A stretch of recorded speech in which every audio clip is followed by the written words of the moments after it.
নারী নিরাপত্তায় রাজ্য বিধানসভায় পাশ হওয়া অপরাজিতা বিলকে আইনে পরিণত করার দাবিতে মিছিল করল রাজগঞ্জ মহিলা তৃণমূল কংগ্রেস।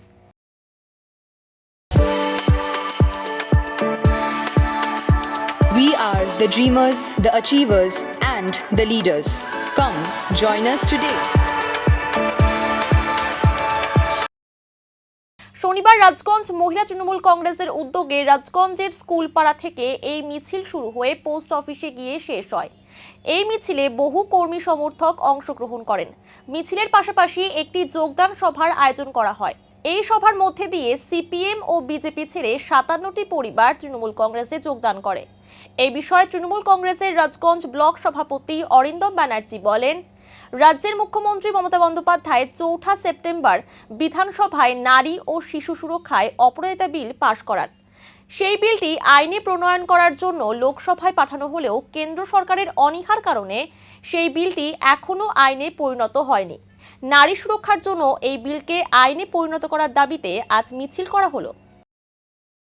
আজকে মহিলা তৃণমূল কংগ্রেসের নেতৃত্বে আপনারা জানেন যে আমাদের মাননীয় মুখ্যমন্ত্রী মমতা বন্দ্যোপাধ্যায় 4 সেপ্টেম্বর অপরাজিতা বিল বিধানসভায় পাশ করেছিলেন এবং সেটা আইনে প্রণয়ন করবার জন্য আমাদের লোকসভায় পাঠানো হয়েছিল, কিন্তু কেন্দ্রীয় সরকারের অনীহার কারণে আজকে মহিলাদের সুরক্ষার কারণে জন্য যে বিলটি আইনে প্রণয়ন হওয়া খুব প্রয়োজন সেই বিলটি আইনে প্রণয়ন হচ্ছে না। তো আমরা আজকে রাজ্য তৃণমূল কংগ্রেসের নির্দেশে আমাদের এই রাজগঞ্জ ব্লকে মহিলা তৃণমূল কংগ্রেসের নেতৃত্বে এখানে একটা মিছিল করছি যে অতি দ্রুত অপরাজিতা বিলকে আইনে প্রণয়ন করতে হবে এবং আমাদের দেশের আমাদের রাজ্যের সকল মহিলা মা বোনেদের আরও বেশি সুরক্ষিত করতে হবে। আজকে আমাদের রাজগঞ্জ ব্লকের সুখানি অঞ্চলের তোতাইগঞ্জ বুথ, এই তোতাইগঞ্জ বুথের 58টি পরিবার সিপিএম এবং বিজেপি পরিত্যাগ করে মমতা ব্যানার্জির উন্নয়নে সামিল হবার জন্য তৃণমূল কংগ্রেসে যোগদান করলেন। দেখুন, আমরা বিগত লোকসভা ভোটে সুখানি অঞ্চল থেকে প্রায় 5000 ভোটের লিড হয়েছিল।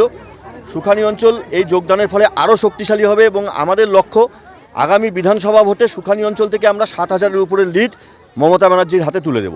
বিধানসভা ভোটের প্রস্তুতি ইতিমধ্যেই আমরা যে উপনির্বাচন হয়েছিল সেই উপনির্বাচনের মাধ্যমে শুরু হয়ে গিয়েছে এবং সবথেকে বড় কথা যে আমাদের এই এলাকার আমাদের উত্তর বাংলার যে মাদারিহাট উপনির্বাচন আমাদের জলপাইগুড়িতে জেলাতে, তার মধ্যে 2টা অঞ্চল পড়ে। সেই মাদারিহাটের উপনির্বাচনে যে বিরাট জয় এবং সীতায়ের উপনির্বাচনে যে বিরাট জয়, তার ফলে আমাদের কর্মীরা সবাই উদ্দীপ্ত হয়েছে এবং আগামী দিনে গোটা রাজগঞ্জে তো দীর্ঘদিন ধরে আমাদের বিধায়ক আছেন 2009 সাল থেকে। আমরা আশা করি সমগ্র উত্তর বাংলায় জলপাইগুড়ি জেলার সবকটি বিধানসভায় আমরা ব্যাপক আকারে জয়লাভ করে 60টি আসনই মমতা বন্দ্যোপাধ্যায়ের হাতে তুলে দিতে সক্ষম হব।